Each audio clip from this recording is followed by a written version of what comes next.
दोस्तों नमस्कार। जब जजेस ये शिकायत करने लगें कि उनको ही न्याय नहीं मिल रहा है, तो न्याय व्यवस्था पे कौन भरोसा करेगा? जी हाँ दोस्तों, जजेस के द्वारा एक केस फाइल किया गया है सुप्रीम कोर्ट में और ये कहा गया है कि जो कोलिजियम सिस्टम है, उसमें योग्यता को और सीनियरिटी को अनदेखा किया जा रहा है। ये केस आया है हिमाचल प्रदेश से, जहां पे दो सीनियर मोस्ट जजेस ने ये आरोप लगाए हैं कि जो कोलेजियम सिस्टम है वो मनमानी करता है और जो सेट प्रक्रिया है, जो गाइडलाइंस हैं, उनकी अनदेखी करता है और जो कोलेजियम के मेंबर हैं वो अपनी मनमर्जी से जूनियर लोगों को आगे बढ़ाते हैं, कॉलेजियम के माध्यम से उनको प्रमोट करते हैं और जो कॉम्पिटेंट लोग हैं उनकी अनदेखी करते हैं। ये बुरा मुद्दा क्या है, इससे पूरी जुडिशरी पे क्या इफेक्ट होने वाला है, आज हम इसकी चर्चा करेंगे। और सबसे बड़ी बात दोस्तों यह है कि जब जजेस को ही न्याय नहीं मिल रहा, जजेस को ही अपने कोलेजियम सिस्टम पे भरोसा नहीं है, उसमें जो लोग बैठे हैं उनकी निष्पक्षता पे भरोसा नहीं है, तो एक आम आदमी इस कोलेजियम सिस्टम के बारे में क्या सोचेगा? पहला मुद्दा तो यही है। दूसरा, ये तो हिमाचल का मुद्दा है। ऐसे 25 हाई कोर्ट और हैं जहां पे कोलेजियम सिस्टम काम करता है। वहां क्या स्थिति होगी? क्योंकि लोग आवाज नहीं उठा रहे, तो क्या हम ये मान लें कि सब कुछ ठीक है? और जहां तक बात है सुप्रीम कोर्ट की, जिस तरह से सुप्रीम कोर्ट के निर्णय आ रहे हैं और उस पर जो जनता की प्रतिक्रिया है, पॉलिटिशियंस की प्रतिक्रिया है, जो रिटायर्ड जजेस हैं उनकी प्रतिक्रिया है, इससे तो ये लगता है कि कहीं ना कहीं पूरे सिस्टम को रीवैम्प करने की जरूरत है। लेकिन क्योंकि कोलेजियम अपने आप में एक पावर सेंटर है, एक बहुत बड़ी ताकत है, इसीलिए कोई भी उस पावर को छोड़ना नहीं चाहता। सब आदमी, सब जजेस उसके साथ या तो रहना चाहते हैं या उसके आसपास मंडराना चाहते हैं ताकि उनके हित बचे रहें। बहुत ही सेंसिटिव मुद्दा है, इसकी आज हम डिटेल में चर्चा करेंगे। आप इस वीडियो को शेयर करिए, इस चैनल को सब्सक्राइब करिए अगर अभी तक नहीं किया है तो। दोस्तों, हिंदुस्तान में करीब 688 डिस्ट्रिक्ट कोर्ट्स हैं, जिसमें करीब 22,500, टू बी प्रिसाइज 22,677 जजेस काम करते हैं। 25 हाई कोर्ट हैं जिसमें करीब 1114 जजेस के आसपास पोजीशंस हैं और सुप्रीम कोर्ट एक है जिसके बारे में आपको पता है, करीब 34 जजेस की पोजीशंस हैं। जहां तक हाई कोर्ट की बात है, वहां पे इस समय 30% वैकेंसी है। इसका मतलब 1114 जो जजेस अपॉइंट होने चाहिए थे, उसमें से करीब 336 पोजीशंस खाली है। ये मार्च 2024 के आंकड़े की मैं बात कर रहा हूं। दोस्तों, मुझे एक बात बताइए कि जब हम इस अपॉइंटमेंट सिस्टम को मैनेज कर ही नहीं पा रहे कोलेजियम सिस्टम से, तो हमने कोलेजियम सिस्टम बनाया हुआ क्यों है? क्योंकि जितनी भी जजेस की पोजीशंस खाली रहती हैं, उतना ही लोगों को न्याय देरी से मिलता है, पहली बात।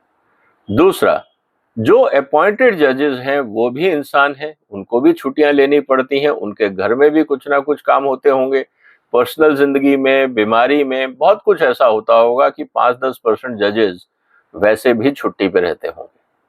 तो कुल मिला के हमारी जुडिशरी जो काम कर रही है वो शायद 40-50% कैपेसिटी पे ही ईमानदारी से काम कर रही होगी। उसके अलावा जो सबसे बड़ा मुद्दा है कि जो लोअर जुडिशरी है उस पे करप्शन के आरोप लगते हैं कि वहां पे मिली भगत है, पुलिस की, लोकल जजेस की, विटनेसेस की, दुनिया भर के पॉलिटिकल इन्फ्लुएंस, बहुत सारी बातें सुनने को, समझने को मिलती हैं। क्या कोई उसके बारे में रिटन कंप्लेंट करता है? जो रिश्वत देगा वो तो करेगा नहीं, और जिसके अगेंस्ट दी जाएगी वो कोई ओपन डे लाइट में होता नहीं। तो ये एक बहुत बड़ा मुद्दा है। अगर आप छोटे शहरों में जाएं और पूछें कि जुडिशरी में क्या होता है, तो आम आदमी यही बोलता है, साहब सब कुछ मैनेज होता है। ये स्थिति हमारे जनता की जो सोच है जुडिशरी के बारे में, जो ट्रायल कोर्ट्स के बारे में, वहां पे ये चल रहा है। जहां तक बात है हाई कोर्ट की, आप हाई कोर्ट जाइए, ऑलरेडी वहां पे वैकेंसीज हैं, और ऐसे भी हाई कोर्ट हैं जिनमें 25 हाई कोर्ट्स में से कई ऐसे हाई कोर्ट हैं जिनको एक स्टेट से ज्यादा का जुरिडिक्शन है, तो उन पे लोड वैसे ही है, और वहां पे भी छुट्टियां रहती हैं। और जहां तक बात है हाई कोर्ट जजेस की, तो आप स्थिति ये देख लीजिए कि बहुत सारे ऐसे हाई कोर्ट के जजेस के जो जजमेंट्स हैं वो जाके सुप्रीम कोर्ट में स्टे हो जाते हैं। एक रूटीन हो गया है कि अगर आपको हाई कोर्ट में आपको पसंद नहीं आया जजमेंट, तो आप सुप्रीम कोर्ट जाइए, और बहुत सारी पॉसिबिलिटीज है कि सुप्रीम कोर्ट में जजेस आपको स्टे दे देंगे या उस जजमेंट को ओवर रूल कर देंगे। क्लासिक एग्जाम्पल केजरीवाल का है। हाई कोर्ट ने 106 पेज का जजमेंट दिया, सुप्रीम कोर्ट ने बगैर उसको रेफर किए केजरीवाल को बेल दे दी। अब ये जो डिस्क्रिशन है, इससे हाई कोर्ट पे जनता का भरोसा बढ़ेगा या घटेगा, ये अपने आप में एक मुद्दा है जिसके बारे में समाज को और जुडिशरी को चिंता करनी ही पड़ेगी, उसका कोई अल्टरनेट नहीं है। अब आती है इस बात सुप्रीम कोर्ट की। सुप्रीम कोर्ट कोलेजियम में तो अक्सर इस बात को लेकर आरोप लगते ही रहे हैं कि वहां पे भाई भतीजावाद है, क्योंकि जो सिटिंग जजेस हैं, अगर आप उनका फैमिली बैकग्राउंड देखें तो उनके पेरेंट्स भी या उनके रिलेटिव्स भी सुप्रीम कोर्ट में जजेस थे। तो क्या ये जो हम नेपोटिज्म की बात करते हैं पॉलिटिक्स में, हम नेपोटिज्म की बात करते हैं बिजनेस में, क्या नेपोटिज्म जुडिशरी में भी है?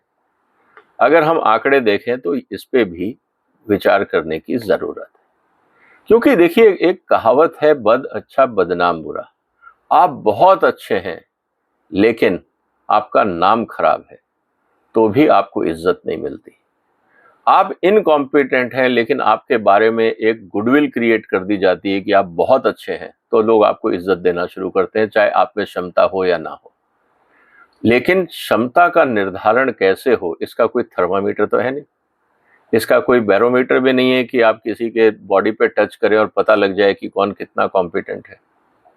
तो कुल मिला के जो पूरा का पूरा सिस्टम है आज कोलेजियम का, जिसके कारण पूरी जुडिशरी के ऊपर तरह तरह के आरोप लग रहे हैं, वो इसलिए लग रहे हैं क्योंकि पूरा का पूरा कोलेजियम सिस्टम जो है वो ओपेक है, पारदर्शी नहीं है, और पूरी तरह से सब्जेक्टिव है। और जब भी हम अगर ये देखें कि सब्जेक्टिविटी की बात आती है तो आरोप लगना वाजिब है, और वाजिब इसलिए भी है क्योंकि जो जजेस हैं वो भी इंसान है, वो भगवान नहीं है। कुछ समय पहले तक, 2 4 5 10 साल पहले तक वो सब वकील थे, रिटायरमेंट के बाद वो सब वकालत करेंगे या आर्बिट्रेटर बन जाएंगे, कोई खाली नहीं बैठता है, सबको पैसा अच्छा लगता है। लेकिन जजशिप से क्योंकि एक स्टेटस मिलता है, एक पावर मिलती है, तो बहुत सारे लोग अपनी कमाई को थोड़े समय के लिए पॉज करके, रोक के जज पोस्ट पे आते हैं, और उसके बाद वापस एज ए आर्बिट्रेटर और लॉयर एडवाइजरी के रूप में काम करने लगते हैं। तो जजेस कोई भगवान की देन नहीं है, वो भी इंसान है, और जो इंसान होता है उसमें इंसानी कमजोरियां होती ही हैं। लाइकिंग और डिसलाइकिंग, पसंद नापसंद, ह्यूमन वीकनेसेस हर एक में होती है, क्योंकि जब तक आप इंसान हैं तो ये कमियां आप में रहेंगी ही, चाहे आप किसी भी पोजीशन पे हो। इस बात को हमें मानना होगा। लेकिन सवाल इस बात का है कि जुडिशरी इसलिए इंपॉर्टेंट हो जाती है कि चलिए लोअर जुडिशरी में किसी के साथ अनजस्टिस हुआ, हाई कोर्ट ने इनजस्टिस किया, तो वो तो पहुंच गया सुप्रीम कोर्ट। अगर सुप्रीम कोर्ट में किसी के साथ इनजस्टिस होता है कोलेजियम में, वो कहां जाएगा?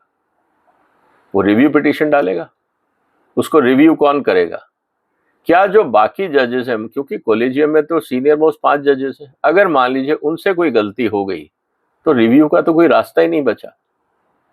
और यही कारण है कि जनता में आज कोलेजियम सिस्टम को लेकर बहुत ज्यादा आर्ग्यूमेंट्स हैं, रोष है और अनकंफर्टेबल फीलिंग है। और ये बात मैं नहीं कह रहा हूं, आप रिटायर्ड जजेस के बारे में देख लीजिए, बहुत सारे सीनियर लॉयर्स के स्टेटमेंट देख लीजिए, पॉलिटिकल स्टेटमेंट देख लीजिए, हर तरह से अगर आप देखें तो कहीं ना कहीं ये विवाद का मुद्दा रहा है, और उसके कारण भी हैं, उसकी लॉजिक भी है। अब सवाल इस बात का है कि इसका रास्ता क्या है। रास्ता बहुत सिंपल है, लेकिन उसके लिए चाहिए विल पावर। जो लोग इस समय सत्ता में हैं, सत्ता में मतलब जो जुडिशरी के मठाधीश हैं, अगर वो अपनी सत्ता को छोड़कर एक सिस्टम बनाने का प्रयास करेंगे, अपनी पावर को छोड़कर, अपना जो जिसे कहते हैं ना कि अहम को छोड़कर अगर वो एक सिस्टम बनाने का प्रयास करेंगे, तो मुझे लगता है कि वो उनका जुडिशरी के अपग्रेडेशन में सबसे बड़ा कंट्रीब्यूशन होगा। उदाहरण के लिए, जैसे हमारे यहाँ पे करीब 6-7 हजार ब्यूरोक्रेट्स हैं, उनको मैनेज करने के लिए पूरा सेंट्रल सेक्रेटरीट के अंदर एक डीओपीटी डिपार्टमेंट है, department of personal and training. वो 12 महीने इस बात को ट्रैक करता है कि कौन लोग रिटायर हो रहे हैं, कौन लोग ज्वाइन हो रहे हैं, उनकी क्या स्किल रिक्वायरमेंट्स हैं, उनकी ट्रेनिंग कहाँ होगी, कौन सी एकेडमी में होगी, किस सब्जेक्ट में होगी, कहाँ प्रमोशन होगा, किसको लेके होगा, और अगर उसमें कहीं कोई ऐतराज आता है तो उसके लिए एक इंडिपेंडेंट जो ट्रिब्यूनल बना रखा है, जिसको वो कैट बोलते हैं, सेंट्रल एडमिनिस्ट्रेटिव ट्रिब्यूनल, जहां पे अगर किसी अधिकारी के कोई ग्रीवेंसेस है तो वहां जाके वो रिड्रेसल कर सकता है। एक वेल एड्रेस सिस्टम है, वेल डिफाइंड सिस्टम है। हाँ, ऊपर नीचे पॉलिटिकल कंसिडरेशन के कारण कुछ ब्यूरोक्रेट्स को इंपॉर्टेंट पोजीशन नहीं मिलती, वो पॉलिटिकल डिस्क्रिशन है कि किसको कहाँ बैठाना है, लेकिन शायद ब्यूरोक्रेसी में इतने ग्रीवेंसेस नहीं होंगे जितने आज जुडिशरी में है। तो मेरा रिक्वेस्ट है भारत के उच्चतम न्यायालय से और भारत के चीफ जस्टिस ऑफ इंडिया से, एज सिटीजन ऑफ इंडिया, क्या आप कोई डीओपीटी जैसा कोई सिस्टम बना सकते हैं? आप कहते हैं सेपरेशन ऑफ पावर, हम ब्यूरोक्रेसी को नहीं देंगे कि वो जुडिशरी अपॉइंटमेंट में और उनके सिस्टम्स में इंटरफियर करे, बहुत अच्छी बात है, लेकिन आप डीओपीटी जैसा एक सिस्टम तो बना सकते हैं, क्योंकि आपको तो कुल मिला के कम से कम 24,000 जजेस के आसपास आपको साल भर उनको मैनेज करना है। 24,000। अब जो लोग 24,000 जुडिशरी में आए हैं वो इक्वली कॉम्पिटेंट नहीं होंगे। किसी को टेक्निकल ट्रेनिंग की जरूरत होगी, किसी को फाइनेंशियल ट्रेनिंग की जरूरत होगी, किसी को कंज्यूमर अफेयर्स को समझना होगा, किसी को इंफ्रास्ट्रक्चर केसेस जो हैंडल कर रहा है वो देखना होगा, किसी को कॉन्ट्रैक्ट्स के मुद्दे, किसी को आईपीआर के मुद्दे, अलग अलग समाज में बहुत सारे इश्यूज हैं। लेकिन अगर जजेस सब्जेक्ट को नहीं समझते हैं और सिर्फ लॉयर्स के आर्ग्यूमेंट पे ही अगर वो बात को समझेंगे और आर्ग्यू करेंगे, तो इससे आप न्याय सुनिश्चित नहीं कर सकते। आप ऑर्डर पास कर देंगे, जजमेंट देंगे, लेकिन आप न्याय नहीं कर पाएंगे, क्योंकि आपको जो लॉयर्स हैं वो मिसलीड कर सकते हैं, आपको पूरी बात नहीं बता सकते, और क्योंकि आपको सब्जेक्ट नहीं आता तो आप जस्ट बिकॉज कि लॉयर ने आपको बताया नहीं और आप खुद इग्नोरेंट थे, इसलिए किसी के साथ अन्याय हो जाए, ये भी उचित नहीं है। इसीलिए ये जरूरी है कि सुप्रीम कोर्ट को डीओपीटी जैसी एक संस्था का गठन करना चाहिए। 24,000 जो भी आपके जजेस हैं, जूनियर लेवल से लेकर सीनियर मोस्ट लेवल तक, उन सब की ट्रेनिंग नीड्स, उनकी स्किल डेवलपमेंट, उनकी कैपेसिटी बिल्डिंग डेवलपमेंट को लेकर पूरा प्रयास होना चाहिए। आप उनकी स्टेट लेवल पे डीओपीटी की तरह स्टेट लेवल पे आप ब्रांचेस बना सकते हैं, लेकिन ब्रांचेस बनाने का फायदा इसलिए नहीं होगा क्योंकि ज़्यादातर कानून तो सेंट्रल गवर्नमेंट बनाती है, इसलिए सेंट्रल ट्रेनिंग फैसिलिटी होना ज़रूरी है। हाँ, अगर कोई स्टेट लेवल पे कानूनों में छोटे मोटे अमेंडमेंट्स किए जाते हैं, उसके लिए आप उन जजेस की लोकल लेवल पे हाई कोर्ट के माध्यम से वर्कशॉप्स करा सकते हैं। लेकिन एक यूनिफॉर्म कैपेसिटी बिल्डिंग प्रोग्राम होना ज़रूरी है, क्योंकि जैसे जैसे हम ग्लोबलाइजेशन की तरफ जा रहे हैं, स्किल रिक्वायरमेंट्स की डिमांड बढ़ती जा रही है। दूसरा सबसे बड़ी बात है, क्योंकि जब उनका ट्रैक रिकॉर्ड रहेगा तो कोलिजियम के लिए भी आसान रहेगा कि वो कंप्यूटर के माध्यम से जो कॉम्पिटेंट लोग हैं उनकी 100 लोगों की लिस्ट निकालें, उनको डिस्कस करें, उसमें से फिर आप 50 को शॉर्टलिस्ट करें और फिर 50 का इंटरव्यू लेके या जितनी भी आपकी रिक्वायरमेंट है उसका 4 टाइम्स आपको कंप्यूटर लिस्ट दे दे, उसको रिव्यू करके आप उसमें से 50% छांट लें और फिर बाकी उस 50% से जितनी रिक्वायरमेंट है उतना इंटरव्यू करके आप उसको सेलेक्ट कर लें। क्योंकि अगर जजेस ही फुल टाइम अपॉइंटमेंट में लग जाएंगे तो जुडिशरी का काम सफर करेगा, और ऑलरेडी हिंदुस्तान में करोड़ों केस लंबित हैं, और सुबह 10:30 से लेकर शाम को 5 बजे तक अगर जजेस सिर्फ कोर्ट में बिजी रहेंगे, उसके बाद आप जजमेंट को डिक्टेशंस देंगे, क्योंकि आपको जजमेंट्स देने हैं, ऑर्डर पास करवाने हैं, उस स्थिति में आपके पास कहाँ टाइम है कि आप 24,000 लोगों के बारे में सोचें और उसमें से सही लोगों को ढूंढ के लाएं और जुडिशरी में बैठाएं। तो पक्षपात होना तो वाजिब है, होता ही होगा। तो क्या हम एक ऐसा सिस्टम बना सकते हैं जो सिस्टम ओरिएंटेड हो, आईटी बेस्ड हो, जिसमें सारे पैरामीटर ऑब्जेक्टिव हों, जजेस की मनमर्जी की जो शिकायतें आती हैं वो कम से कम हों, और हो सकता है आने वाले दिनों में डेटा एनालिटिक्स का इस्तेमाल करके आपके पास सिर्फ एक फॉर्मेलिटी रह जाएगी इंटरव्यूज की और एक कैरेक्टर सर्टिफिकेशन की, या बाकी जो आपको इंटेलिजेंस रिपोर्ट्स चाहिए वो आप उसमें फैक्टर इन कर सकते हैं। कहने का मतलब बहुत सिंपल है दोस्तों, कि जुडिशरी में जब जजेस को ही न्याय नहीं मिल रहा तो आम आदमी का भरोसा कैसे उठेगा। और जब जजेस ही जजेस के साथ पक्षपात कर रहे हों तो क्या आम आदमी के साथ पक्षपात नहीं होगा। केजरीवाल को तो न्याय मिल जाएगा लेकिन उनके बाकी साथियों को न्याय नहीं मिलेगा। उसी जेल में बंद बाकी कैदी जिनका गुनाह केजरीवाल से बहुत कम है उनको रियायत नहीं मिलेगी, लेकिन केजरीवाल को मिल जाएगी, क्योंकि उसके पास अप्रोच है, उसके पास पावर है, उसके पास पैसा है, उसके पास बड़े वकील हैं और वो जजेस को इन्फ्लुएंस कर सकते हैं। क्योंकि जनता तो यही कह रही कि पहली बार आपने इंटरिम बेल दे दी जिसका प्रावधान ही नहीं है। और फेयर इलेक्शन की जब आप बात करते हैं तो इलेक्शन रिजल्ट से पता लग जाएगा कि केजरीवाल की क्या जनता के दिमाग में जरूरत भी थी या नहीं थी। आपका क्या कहना है इस पूरे मुद्दे पे दोस्तों? क्या भारत के अंदर जजेस को लेकर एक सेपरेट उनकी ट्रेनिंग एंड रिक्रूटमेंट को लेकर क्या एक संस्था होनी चाहिए या नहीं? जैसे ब्यूरोक्रेसी में है, एक तरफ यूपीएससी है सिलेक्शन प्रोसेस को लेके, और सिलेक्शन होने के बाद डिपार्टमेंट ऑफ पब्लिक एडमिनिस्ट्रेशन या डीओपीटी पर्सनल एंड ट्रेनिंग को लेकर, और हर जगह पे एकेडमी तैयार की गई है जहाँ पे उनकी लगातार ट्रेनिंग होती है। तो एक वेल स्टैब्लिश सिस्टम है ब्यूरोक्रेसी को मैनेज करने का, क्या उसके हिसाब से पैरेलल सिस्टम जुडिशरी में नहीं हो सकता? क्योंकि इसी तरह का सिस्टम डिफेंस में भी है। जो मिलिट्री ऑफिसर्स हैं उनकी ट्रेनिंग का एक पूरा वेल स्टैब्लिश सिस्टम है, ब्यूरोक्रेसी का है। शायद दो ही जगह नहीं है, एक है पॉलिटिशियंस का और एक है जजेस का। इसीलिए जनता का इन दो लोगों पे भरोसा घटता जा रहा है। क्या इसको रिवर्स नहीं किया जा सकता? क्या सुप्रीम कोर्ट को ये पहल नहीं करनी चाहिए? आपका क्या विचार है दोस्तों? आप अपना विचार कमेंट बॉक्स में लिखिए। इस वीडियो को शेयर करिए क्योंकि ये बहुत महत्वपूर्ण मुद्दा है। 140 करोड़ लोगों की न्याय से जुड़ा हुआ मुद्दा है, इसलिए इस मुद्दे को लाइटली नहीं लेना चाहिए। और जितना आप इस वीडियो को शेयर करेंगे, इस मुद्दे पे चर्चा करेंगे, उतना शायद समाज में इस मुद्दे को लेकर जागरूकता बढ़ेगी।